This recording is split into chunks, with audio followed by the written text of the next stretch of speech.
Assalamualaikum warahmatullahi wabarakatuh. Perkenalkan saya Asper Zoifa dari kelompok 6 Rekayasa Nilai. Nilai saya 21010111131213068. Kali ini akan mau presentasikan tentang Auto Engineering dari 25 Avenue and Union Pacific. Jadi untuk pendahuluannya, Grade dan Departemen Perumahan Illinois meminta HNTB untuk melakukan studi rekayasa nilai di 25 Avenue and Union Pacific Railroad Grid Separation di Bellwood dan Melrose Park, Illinois berdasarkan peraturan FHWA dan Illinois Law. Deskripsi program dari program ini adalah meningkatkan operasi pengiriman barang dan kereta api penumpang. Jadi untuk meningkatkan operasi jalan raya di wilayah negara bagian Chicago, Politan, serta juga mengusulkan perutuhan ulang atau kajian ulang untuk layanan metra yang ada untuk membantu metra masuk, meningkatkan kapasitas dan kemampuan mereka untuk melayani daerah secara memadai. Lalu tujuan program ini adalah memberikan pemisahan kelas antara jalan di PPB New dan kereta api Union Pacific. Juga meningkatkan operasi dan keselamatan di sepanjang 25 Avenue, meningkatkan operasi pengiriman barang dan kereta penumpang. Di lokasi proyek yang terletak di 25 Avenue Union Pacific di dekat Maywood dan juga Westwood di uh, yang tertera di belakang.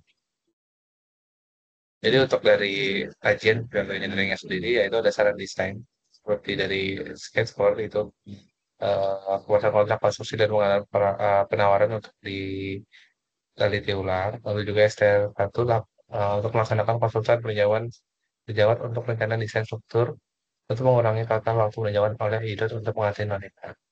Lalu juga untuk STL 3D panjang jembatan untuk menyediakan akses kegabungan badan atau sanitasi di sepanjang garis tengah 25 Street daripada memindahkan saluran pembuangan. Lalu di draft 1 itu ada meninjau pertimbangan penggunaan jalan utama dan akses publik, dan terakhir di draft 2 yaitu meninjau jalan komuter yang diusulkan menggunakan North Avenue. Maka trotoar harus memenuhi persyaratan desain ADA BLR. Tujuan dan sasaran proyek ini yaitu tujuan dan sasaran dibahas dan diuji dengan gagasan dan rekomendasi untuk memvalidasi sesuai dengan hal kinerja dan biaya. Tujuan dan sasaran yang direpresentasi yaitu mengurangi kemacetan lalu lintas juga di 25 Avenue, meningkatkan keselamatan, meningkatkan operasi lalu lintas, mengakomodasi akses komersial, lalu juga meningkatkan persimpangan rel. Di sini ada anggota dari tim Apollo Engineering-nya sendiri. Lalu di sini ada analisis drainase dan item yang direkomendasikan untuk dikaji ulang sehingga memiliki alternatif lain. Di sini juga ada analisis struktur untuk menggunakan girder yang lebih tebal di tengahnya itu sekitar 40 inch daripada 48 inch. Karena dari 40 inch ini sudah memenuhi persyaratan dan juga minimum kekuatan yang sendiri sehingga bisa dari alternatif tersebut bisa menggunakan biaya yang lebih murah sehingga menghemat beberapa anggaran. Lalu ini juga ada laporan dari pengawalan fase awal, perkiraan biaya awal. Nah, di sini sendiri timnya mengalami kendala juga dari studinya. Pertama itu dari apa yang harus dialternatifkan itu harus menghindari dampak terhadap fasilitas kereta api yang sudah direncanakan. Jadi tidak boleh eh, dan sebaiknya tidak mengganggu fasilitas kereta api yang sudah ada. Lalu juga harus meminimalkan dampak terhadap lalu lintas kereta api dan operasi pekarangan, kecuali untuk malam akhir pekan. Lalu juga ada kendala lokasi dan penglihatan, dan kendala jadwal, pembebasan lahan, relokasi utilitas, akses ke bisnis lokal, koordinasi kepada para stakeholder, dan juga pengawasan atau persetujuan federal. Untuk identifikasi risiko potensial terhadap lingkungannya adalah tuh biaya. Pertama yaitu pembebasan lahan, kurangnya akses ke kontraktor ke lokasi konstruksi, lalu juga ada rencana tinjau iterasi, tenggat waktu pendanaan atau gunakan atau hilangkan ICC, pendanaan, ancaman terhadap pendanaan, lalu juga keterbatasan ruang training wall, rute jalan memutar dan tujuan, konstabilitas, studi dan atau persembahan lingkungan khusus. Jadi harapan studi lokal sendiri diharapkan dapat mendapatkan tinjauan independen proyek, jadwal dan biaya, konfirmasi kriteria desain dan analisis, penghematan biaya yang ditentukan dengan baik, meminimalkan gangguan lalu lintas baik kereta api maupun kendaraan, dampak yang lebih minim ke lingkungan, lalu juga menentukan aktivitas jalur kritis. Lalu ada juga ada diskusi fase pengguna pemilik dan pemangku kepentingan, yaitu tim studi value engineering meninjau pengguna, pemilik dan stakeholder sebagaimana dinyatakan dalam dokumen lingkungan. Penggunaan adalah pengguna adalah pengguna yang secara fisik menggunakan proyek atau mengelola proyek.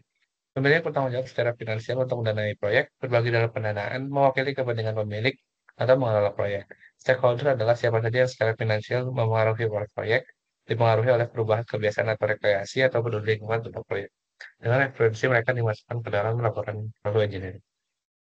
Lalu di sini ada penerapan value engineering terhadap proyek ini, yaitu pertama ada fase ide kreatif atau rekomendasi value engineering, dua tahap evaluasi, ketiga fase pengembangan gagasan, dan empat rencana kerja atau penerapan.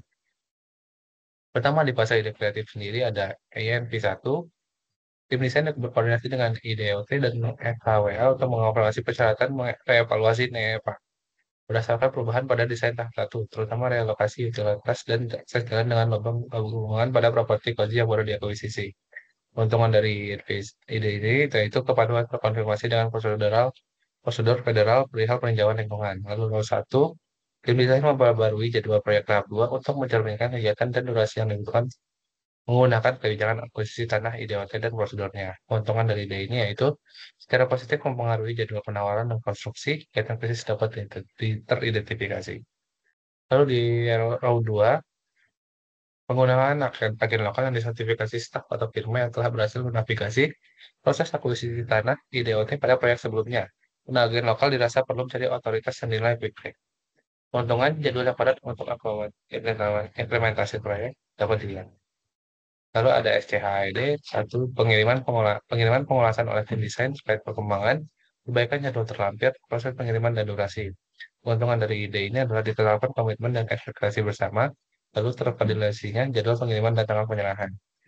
Lalu ada SCHED 2, yaitu jadwal baru telah dikembangkan oleh tim value engineering yang memperhitungkan time frame proses dan prosedur dari tugas utama. Hal ini berfungsi untuk mendapat jadwal realistis dan hotline dari tahap kritis sehingga sumber daya dapat diaplikasikan dalam aktivitas utama dalam proyek. Keuntungan dari ide ini adalah ditetapkannya tujuan bersama. CHID 3 meninjau ulasan desain lokakarya dari staf desainer sebelum mentransmisikan ke IDOT dan agensi yang mengulas. Mengadakan pertemuan dengan tim desain review multidisiplin dari IDOT dan mengajarkan ulasan di satu tempat agar mempersingkat waktu pengulasan. Keuntungan dari ide ini adalah ditetapkan tujuan bersama. Lalu juga ada STM1, berdasarkan tinjauan awal tim value engineering dan perbedaan direferensikan dalam laporan di atas. Tim PM merekomendasikan evaluasi lebih lanjut tentang desain drainase dan telah menghasilkan 3 item desain drainase khusus. Tercantum dalam STM2, STM, dan STM3. Desain yang lalu keuntungannya itu desain yang tervalidasi, dapat mengurangi biaya dan juga dapat mengurangi persyaratan penahanan dan dapat dihasilkan. Dan juga ada SCHD 4, yaitu kontrak jelajahi penguatan kontrak konstruksi dan pengadaan tender. SCR1 yaitu struktural menerapkan konsultan peer review untuk rencana desain struktur dalam mengurangi total durasi pengevaluasian oleh IDOT. Lalu juga ada struktural menerapkan konsultan peer review untuk rencana desain struktur dalam mengurangi total durasi pengevaluasian oleh IDOT. Keuntungan dari ide ini yaitu dapat mengurangi biaya dengan performa yang sama. SCR3 memindahkan abutmen selatan 10 kaki lebih jauh ke arah utara dan dermaga selatan, yaitu dermaga 1. 5 kaki lebih jauh dipindahkan ke arah utara. Keuntungan dari ide ini yaitu dapat mengurangi biaya dengan performa yang sama. Lalu juga ada STR5 yaitu tanah tambahan sekitar 15 kaki lebarnya diperoleh pada sisi barat 25 Avenue antara Jalan Klen dan jalur kereta api UP. Area ini memungkinkan penyediaan akses dari selatan untuk mempertahankan struktur jembatan yang diusulkan. Keuntungan dari ide ini yaitu menciptakan ruang untuk peralatan dan maintenance ke depannya agar mudah mengakses struktur. Lalu STR5 juga kekurangannya membutuhkan tambahan dana pembebasan lahan, mempengaruhi bangunan Koji O'Brien yang terletak di badan barat laut Jalan Grand dan 25 Avenue. Jadi untuk satu juga ada idenya itu untuk menentukan apakah pemerintah mengizinkan untuk mematikan jalur listrik tanpa konstruksi atau melakukan relokasi sementara. Penggunaan pemeliharaan jembatan untuk lokasi sementara atau pembangunan dari utilitas. Keuntungan dapat mengurangi biaya dan juga desain yang telah ada tervalidasi. Lalu juga ada dari tahap selanjutnya yaitu tahap evaluasi. Kriteria yang dapat dipertimbangkan dalam evaluasi kinerja dan biaya adalah sebagai berikut. potensi penghematan biaya awal dan masa depan siklus hidup, meningkatkan operasi dan memelihara mobilitas, tidak ada pelanggaran terhadap kendala yang divalidasi, memenuhi kebutuhan dan memenuhi keinginan pengguna, pemilik dan pemangku kepentingan, keselamatan termasuk keselamatan zona kerja, kelayakan dan konstruktivitas, potensi untuk implementasi, kemampuan untuk memenuhi jadwal baik untuk desain dan konstruksi, teknik penilaian dan pengalaman, dan ukuran kinerja jelas dan didefinisikan dengan baik dan dalam keuntungan dan fase pengembangan gagasan untuk pengembangan. Jadi gagasan-gagasan tadi dari tahap evaluasi yang memiliki peringkat ide tujuh atau lebih tinggi dipilih untuk pengembangan. Lembar kerja pengembangan disiapkan untuk setiap gagasan. Tim PM memperkirakan bahwa biaya untuk beberapa ide akan bervariasi tergantung pada kondisi pada saat ide tersebut diimplementasikan. Lembar kerja membahas kondisi ini jika memungkinkan. Di akhir setiap lembar kerja adalah rekomendasi untuk ide tersebut. Silakan merujuk ke ringkasan rekomendasi dalam ringkasan eksekutif. Dari di sini ada rencana kerja untuk setiap tahap, yaitu dari tahap prastudi, di tahap kedua tahap informasi, tahap ketiga fase analisis fungsi, dan juga tahap keempat fase kreatif. Dan tahap lima tahap evaluasi, tahap enam fase pengembangan, dan di tahap terakhir yaitu fase presentasi. Di pertama ada tahap prastudi, yaitu membangun komprehensi produk karya, menjelaskan harapan awal untuk studi PE. Harapannya bersifat umum dan meminta Palu Engineering untuk mengatasi masalah desain termasuk rute jalan memutar yang potensial. Tentukan jadwal lokakarya, pertimbangkan metodologi lokakarya, rencana kerja ditinjau. Pilih anggota tim sesuai dengan fungsi proyek utama dan karakteristik tim Palu Engineering.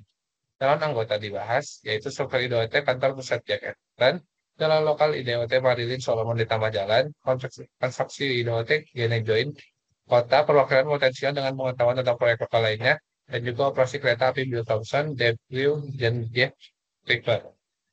Yang kedua, di tahap informasi datang dan berikan penjelasan tingkat kepada anggota tim tentang metodologi dan materi lokal karya Palu Engineering. Presentasi proyek oleh tim desain dengan tinjauan lapangan, identifikasi tujuan dan kebutuhan proyek, identifikasi dan validasi batasan oleh head dari Hancock or Village, jalan yang benar, jenis struktur operasi UPWRR, dan rute memutar. Dan selanjutnya di tahap informasi masih ada identifikasi harapan untuk lokal karya Palu Engineering, tulisan bidang yang menarik pada flip chart sebagai latihan kelompok, identifikasi item risiko. Ini adalah peristiwa yang mungkin memerlukan tindakan agar tidak terjadi. Tinjau dan verifikasi model kinerja dan biaya, identifikasi pengguna, pemilik, dan pemangku kepentingan, dan identifikasikan masalah need dan kebutuhan dan hasrat. Lalu juga di ketiga ada fase analisis fungsi, yaitu menentukan dan mengklasifikasikan fungsi proyek dan kemudian menggunakan model biaya sebagai panduan. 80/20. Identifikasi fungsi dan hubungan dengan daftar dan atau diagram FAST. Tentukan nilai fungsi termasuk biaya pengguna jika perlu. Tinjau daftar harapan untuk komponen atau prosedur analisis lainnya. Identifikasi ketidaksesuaian fungsi untuk studi. Lalu di fase kreatif, dorong semua anggota tim untuk menjalankan ide. Hindari penilaian ide. Lihat diagram peta, laporan, dan rencana untuk konsep tambahan. Identifikasi tujuan kreativitas, jumlah ide, dan pertemuan komponen penting. Blok ide-ide untuk referensi tim untuk mendorong boarding spring. Periksa kembali untuk memverifikasi fungsi atau tindakan risiko yang tidak diinginkan, dihilangkan, atau dikurangi. Lalu di tahap evaluasi, sortir dan kelompokkan gagasan. Saring, uraikan kembali dan jelaskan saran. Nilai gagasan berdasarkan peningkatan kinerja dan pengurangan biaya, singkirkan, serangkan, atau kembangkan. Jika perlu, identifikasi dan kriteria evaluasi bobot dengan teknik seperti pair comparisons. Mempertimbangkan proses multilangkah untuk mengidentifikasi, menilai, dan memberi peringkat gagasan sebagai proposal atau pengembangan. Lalu di enam yaitu ada fase pengembangan, yaitu bagikan dan diskusikan lembar kerja utama, terutama tab pengembangan ide, validasi desain dengan operasi dan rencana konseptual, gunakan model lalu lintas, laporan analisis atau rencana awal jika tersedia, ringkas rekomendasi dengan atribut kinerja dan biaya. Dan di terakhir ada fase presentasi, sajikan atau berikan rekomendasi kepada manajemen, mempersiapkan laporan awal dan memberikan kepada manajemen. Jose mengindikasikan bahwa ia akan memberikan contoh laporan kepada EHNTB untuk digunakan dalam menyiapkan laporan serupa untuk proyek ini. Menyiapkan laporan akhir berdasarkan keputusan untuk setiap rekomendasi, tindak lanjuti dengan manajemen setelah peninjauan laporan akhir mereka. Lalu di sini setelah menerapkan dari proses evaluasi engineering sendiri, ada beberapa, ada semua keterangan dan hasil dari pembahasan ide-ide yang telah disampaikan. Dari keterangan sendiri ada disetujui untuk pembahasan lebih lanjut, dan juga ada yang ditolak dari berbagai pertimbangan tersebut. Dan kesimpulan akhir dari studi value engineering proyek ini yaitu Dari jumlah 17 ide yang telah diterangkan tadi, dalam proses pengembangan terdapat 4 ide yang ditolak karena berbagai faktor pertimbangan, yaitu ada STR2, STR3B, STR5, dan STHED3. Dan total saving cost atau biaya yang dapat dihemat atau biaya yang dapat disimpan dari alternatif tersebut itu ada 1.527.000 US dollar dengan total nilai proyek 30.288.000 US dollar. Terima kasih.